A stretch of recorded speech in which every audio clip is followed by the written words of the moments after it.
Quel patrimoine tu devrais avoir en fonction de ton âge? Eh bien, c'est ce qu'on va voir ensemble dans cette vidéo. On va voir quel patrimoine à avoir. Si tu as 20 ans, 30 ans, 40, 50 ou 60 ans et plus, eh bien, on va voir donc ce qu'il te faut, quels objectifs clés tu dois avoir atteints, l'allocation cible, des indicateurs, des erreurs à éviter, leviers stratégiques aussi et stratégies à adopter. Donc ça va être quand même une grosse vidéo, vraiment. Je vais prendre le temps d'analyser vraiment décennie par décennie tout ce qu'il y a à faire. Et, ben, je t'invite hein, à passer au point que tu préfères dans la vidéo, au point qui t'intéresse le plus, hein. Je vais chapitrer cette vidéo pour que ce soit plus facile. Ça sera une vidéo qui va être assez longue, mais je veux vraiment essayer d'en faire une vidéo ultra complète sur le sujet. Donc n'hésite pas à la regarder jusqu'au bout. Et si tu souhaites dès maintenant reprendre le contrôle de tes finances, eh bien j'ai une formation qui est totalement offerte. Ça sera le premier lien en description de cette vidéo. Je t'en reparlerai également dans cette vidéo. Allez, on passe sur mon écran, on a du boulot là. On a pas mal de boulot, on va analyser ensemble et on commence tout de suite par le patrimoine à avoir à 20 ans. Allez, si tu as plus de 20 ans, combien il te faut de patrimoine? Eh bien, on va voir tout ça. Alors, à 20 ans, l'objectif clé à avoir, hein, que j'ai préparé, ça va être quand même de se construire l'épargne de précaution. Alors, ça, c'est la base des bases.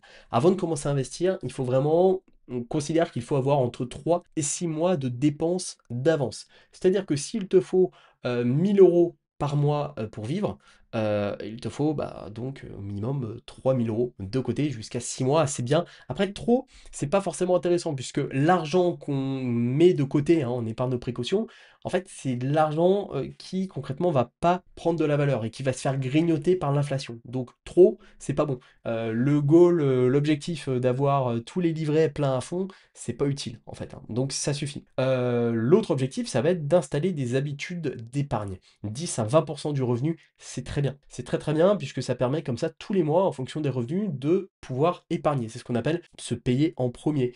Voilà, si aujourd'hui, bah, vous vous dites, bon allez, cool, ce mois-ci, il me reste 50 euros, bah, je vais les épargner. En fait, il faut plutôt prendre le problème dans l'autre sens et commencer à dire, à se dire, bon bah voilà, je gagne, je sais pas, 2000 euros par mois, il faut que j'épargne 10%, 20% tous les mois. C'est hyper important de commencer par se payer en premier, et se payer en premier, ça va être donc de faire de l'épargne. On a également les premiers placements, livret A, LDDS, donc le livret de développement durable, le PEA si éligible, normalement il n'y a pas de souci, et l'assurance vie. En fait, il y a tout intérêt à, dès qu'on a 20 ans, même avant, à 18 ans on peut le faire normalement, ouvrir un maximum de livrets, même si on ne va pas les utiliser. Le PEA, on peut retirer au bout de 5 ans, l'assurance vie c'est 8 ans, pour bénéficier de tous les avantages fiscaux de ces supports. Donc, il y a tout intérêt à le faire le plus vite possible. Et il y a un objectif vraiment intéressant à le faire. Et puis, l'objectif clé, hein, ça va être vraiment à cet âge-là de développer le capital humain, compétences, diplômes, de monter en compétences. Alors, c'est vrai qu'à 18 ans, 18, 20 ans, dans la vingtaine, c'est pas évident de se dire, bon, bah, des fois, on va partir faire un truc, puis ça va pas nous plaire, on va changer de voie, etc. Il n'y a pas de honte à essayer des choses et il n'y a pas de honte à échouer non plus. Donc c'est pour ça qu'il faut tester, tester et se développer du capital. Au niveau de la location, épargne de précaution, 100% prioritaire jusqu'au seuil. Il faut faire son épargne de précaution, c'est la base. C'est la base avant toute chose. Quelqu'un qui fait pas son épargne de précaution, le jour où il va avoir un problème, boum, en fait, derrière, bah, il va devoir faire un crédit avec des taux astronomiques. Et éventuellement, le surplus, je l'ai mis, on peut partir sur de l'action, sur le PEA, voilà, ou sur l'assurance vie, mais principalement le PEA, voilà. Alors, petit disclaimer, vous avez le disclaimer en description, je ne suis pas un conseiller financier, je ne peux pas légalement vous donner de conseils d'investissement, moi je vous parle juste de ce que je ferais, ok? C'est tout, voilà. Et donc, 60-80% d'actions, ça peut être pas mal. En PEA, sur le PEA, c'est ce que je ferais. Après, j'ai mis 20-40% fonds en euros. J'ai volontairement fait quelque chose d'assez safe hein, dans cette vidéo pour vraiment garder un peu de liquidité et se donner, en fait, ce côté d'investir. Parce qu'on pourrait me dire, non mais attends, ce que tu dis, c'est pas fou, puisque à ce moment-là, fonds en euros, enfin, autant mettre de côté, autant laisser sur un livret A. Mais en fait, ça nous pousse à investir. Moi, c'est ce que je dis à des personnes qui se forment avec moi. Faut commencer avec des petites sommes. En fait, juste le fait d'investir ne serait-ce que 10 euros par mois sur un truc peut juste donner l'élan nécessaire pour ensuite investir suffisamment.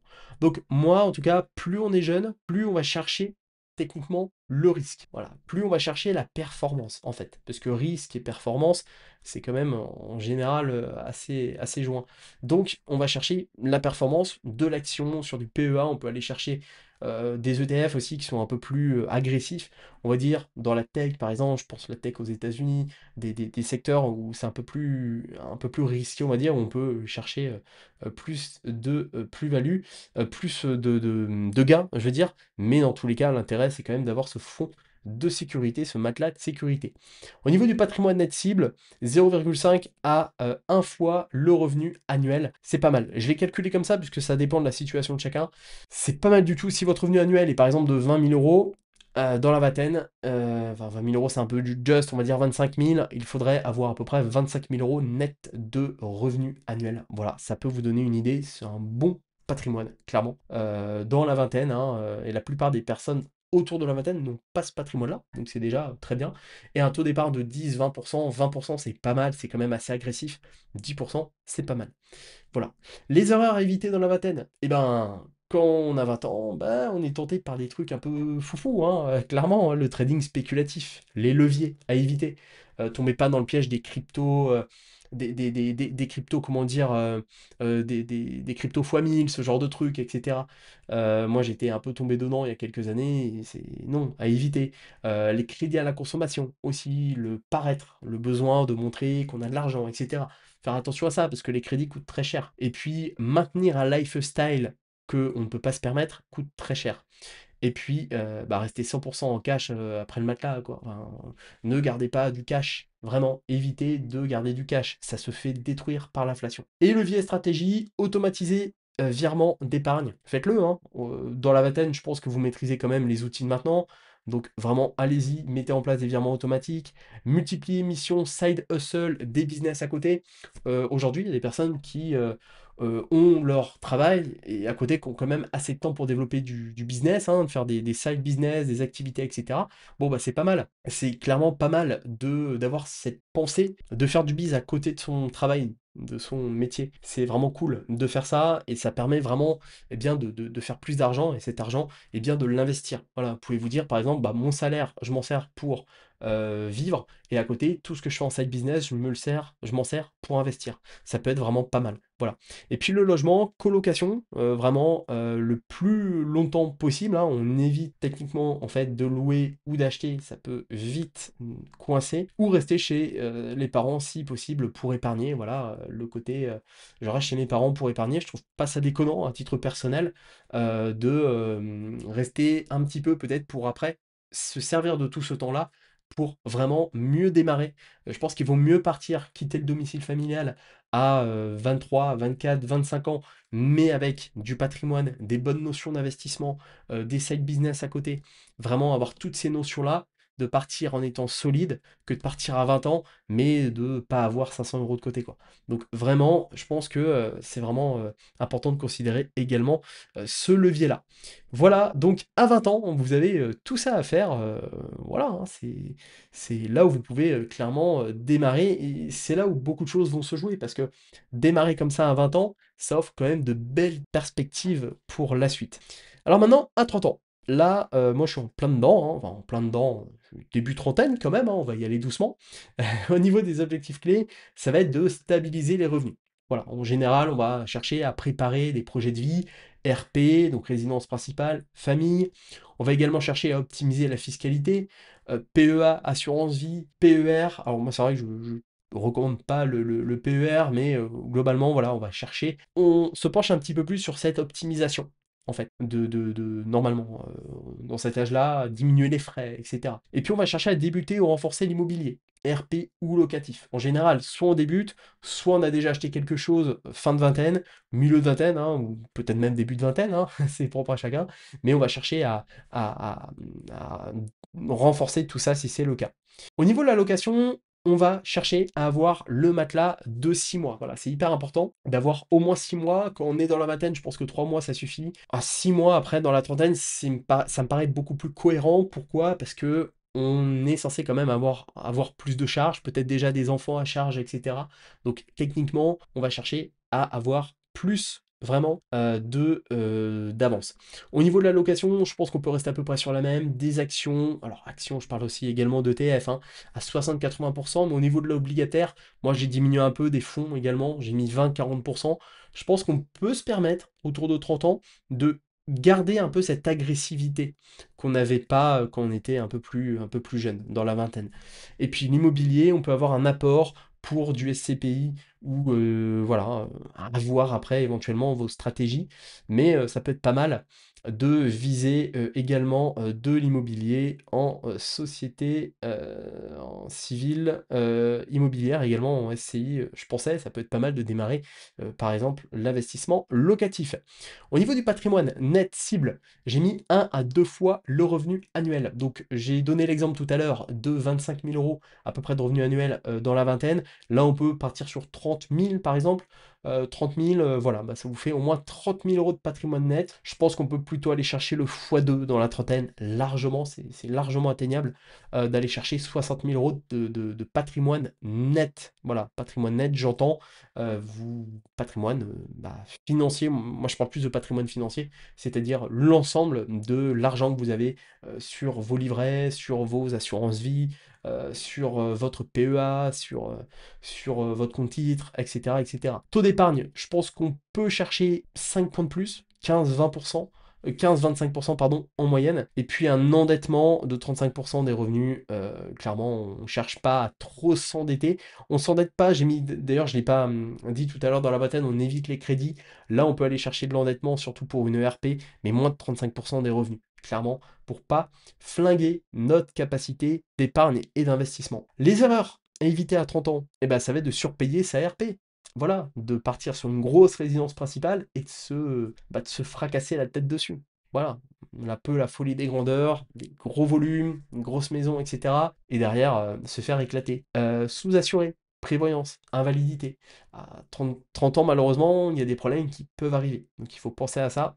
Et puis ignorer la diversification internationale. C'est pas non plus déconnant de commencer à regarder un peu les autres devises. Voilà, d'avoir une partie de son patrimoine dans d'autres devises. Bon, en ce moment, l'euro performe bien par rapport au dollar, par rapport au yen. Moi, je pars au Japon, donc j'ai vu ça très récemment. Mais pour autant, il ne faut pas négliger les autres monnaies. Voilà, donc d'avoir une petite partie de son patrimoine diversifié dans une autre monnaie, c'est pas mal non plus. Et puis les leviers, augmentation et mobilité professionnelle, je pense qu'il faut aller chercher à performer dans le pro, peut-être aussi parfois se reconvertir. Si dans la vingtaine, vous avez démarré un métier qui aujourd'hui n'est pas forcément bien rémunéré, avec pas beaucoup d'avantages, etc.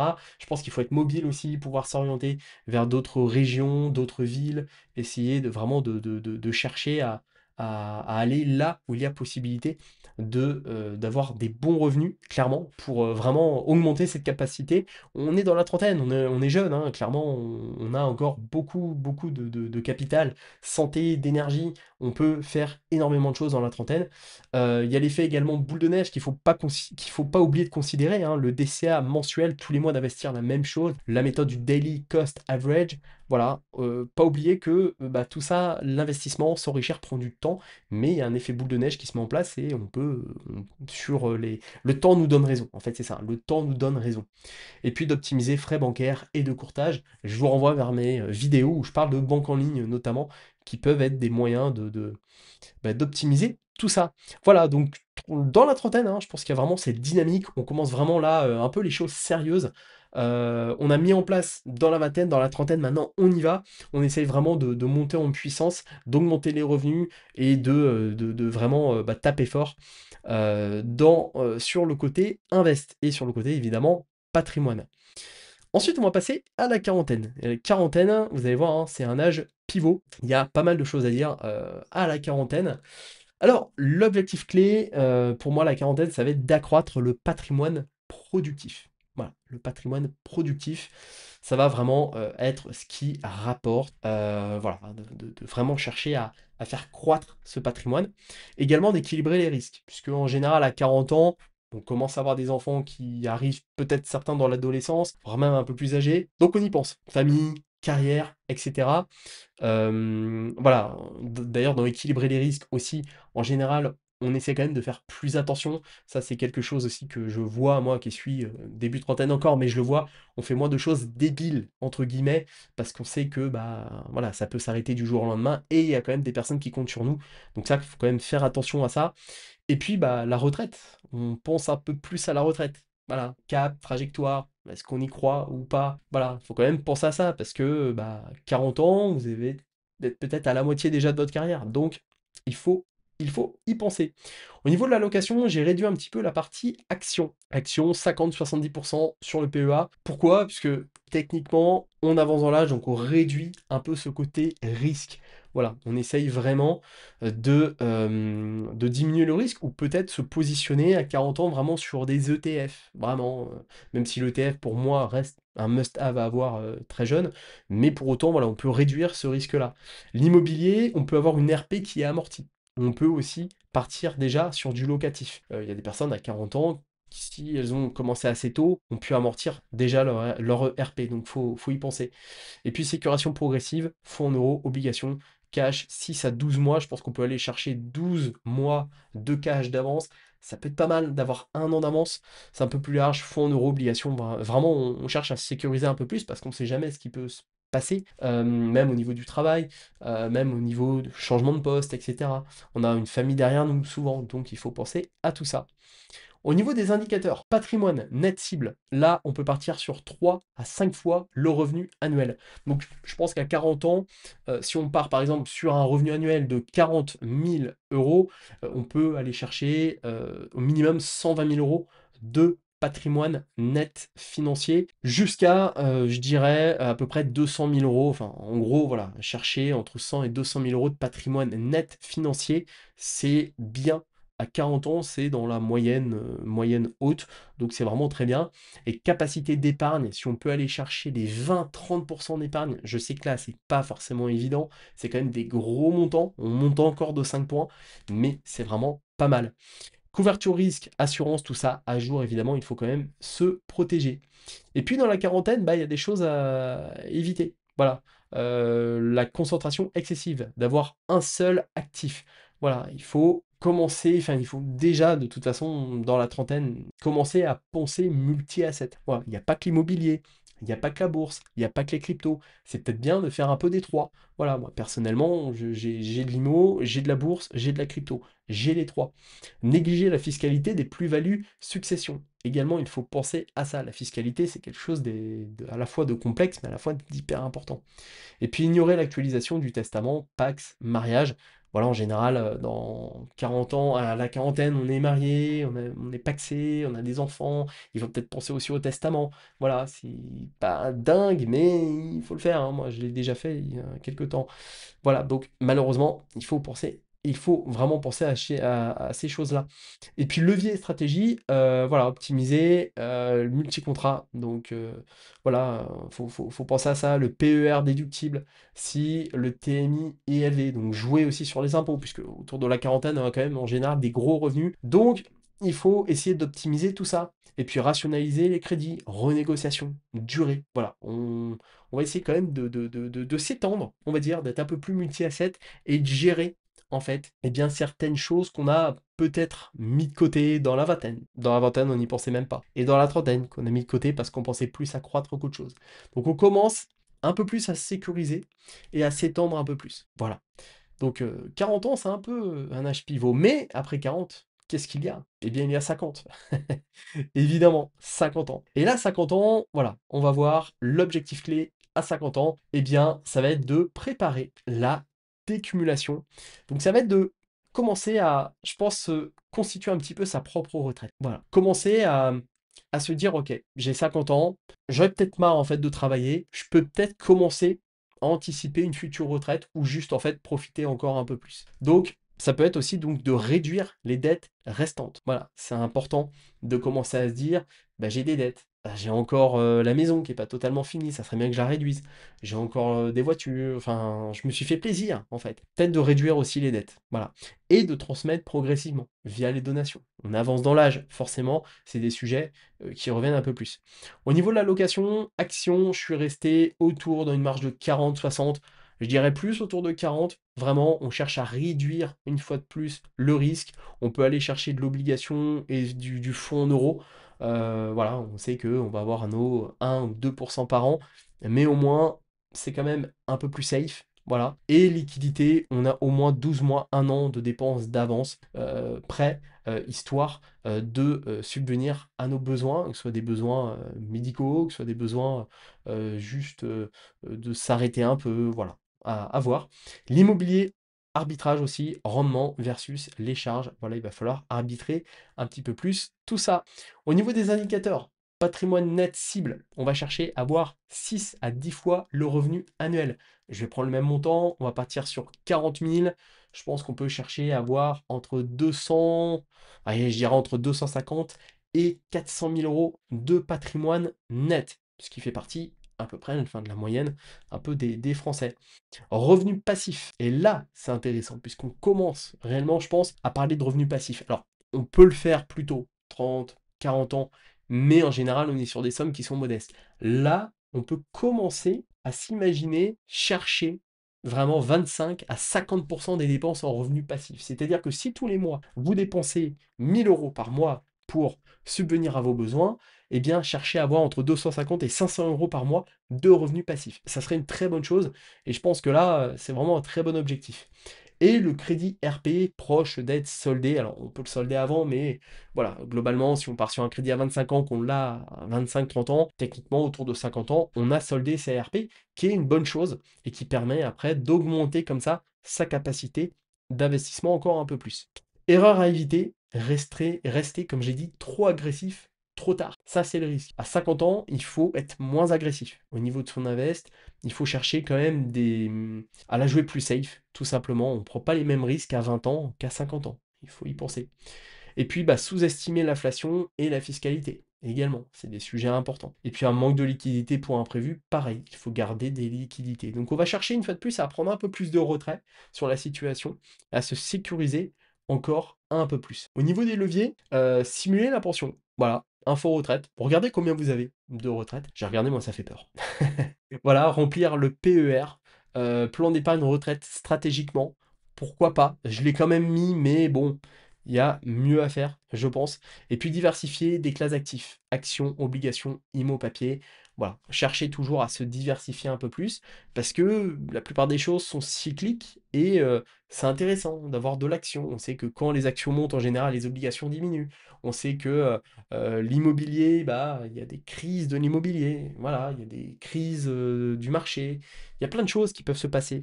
Donc d'être multi-asset et de se diversifier, c'est une bonne chose. Donc voilà, on avance dans l'âge, on sécurise à 50 ans, on va commencer à réfléchir à la retraite, à la succession. Et c'est un âge qui est très important pour son invest. Et donc après, on va passer à 60 ans et plus. Voilà, j'ai pas été plus loin après, 70-80, c'était pas forcément nécessaire. Mais vous allez voir qu'à 60 ans, il y a quand même pas mal de choses à faire. Eh bien, ça va être de sécuriser en premier son niveau de vie. Voilà. Je pense qu'il faut réussir à arriver à cet âge-là et à se dire, ok, je me sécurise, j'ai payé ce que j'ai dû payer, j'ai investi ce que j'ai dû investir, maintenant je suis assez serein. Il ne faut pas être dans la nécessité de devoir encore travailler, de devoir dépendre de l'État par exemple. Il faut réussir vraiment à avoir bien managé ses invests jusque-là pour être tranquille. Il faut aussi également optimiser la fiscalité en décumulation. Pouvoir, en fait, finalement se payer, vivre de ses rentes sans se faire éclater par les impôts.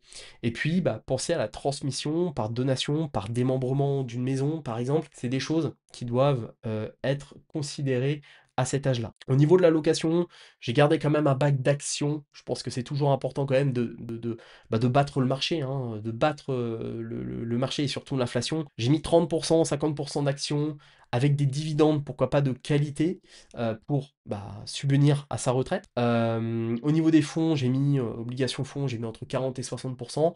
Voilà, mais il faut chercher à avoir quand même des revenus aujourd'hui solides.